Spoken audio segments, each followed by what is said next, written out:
Yeah, we got the dream team in the house. What's good, man? Immaculous, baby. It's good to work with you, man. Yes, sir, always. As always, man. Yeah, man, we're out here. We're getting the show ready, getting it together. Today, we have the incredible Brian Culbertson, who's headlining the show tonight. And Marcus Anderson is opening for Brian. And they're going to tag team at some point in Brian's set as well.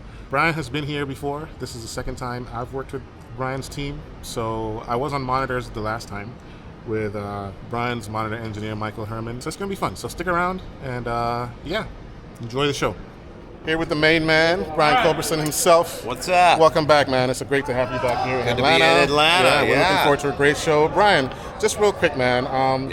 What do you? I know you've been with Phil and Michael for quite a while, Sure. and you've curated your sound, and it sounds fantastic.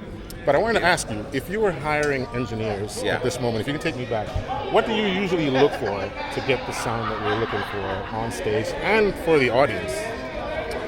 I first start with getting a good drum sound. Yeah. That's really kind of the foundation. If you can get really good drums, I like to process them nice and punchy.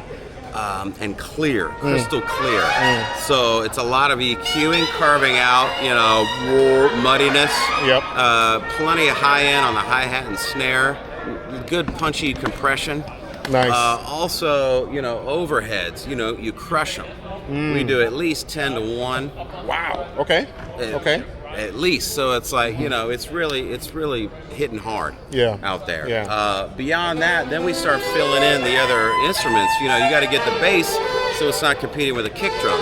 So a lot of the bass, I turn up a higher frequency, like 80, 100, somewhere in there, and let the kick do the sub and the click. Yes. So that there's a dip around where you can hear the bass notes. Correct. Yes. If you've got too much sub in the bass, it just right. You're not hearing notes. So the notes are the foundations of the chords, clearly. And then from there, it's just adding all the beautiful mid-range and the colors. Yeah. My favorite song in your set list is "Colors of Love." Man. Hands down. It's full. It's big. Yeah. It sounds amazing. Thank you. So, well, the other thing is having the right attitude to where if you're working with an artist and they have a sonic vision, you got to be able to say, okay, I'm gonna take my ego hat off, right, and do what they're comfortable with and what they're wanting.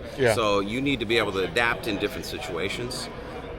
And just be like, yeah, cool. What do you want? What do you need? Right. And if some artists know what they want and some don't. Right. And if they don't, say, okay, well, what artist do you like listening to? Okay. So that'll give you a starting point for, where we going. Hey, I like the Rolling Stones. Okay, well, I like Maroon 5. I don't know. You know what I mean? Pick somebody. Or I like Herbie Hancock, a little more natural or whatever. Yeah. So you got to know what is that starting point. Don't just guess. True. Don't want to take too much of your time, Brian. All You good. got to go rest. Good luck. We're looking forward for a great show tonight, man. Thank you so much. Thanks. Take care.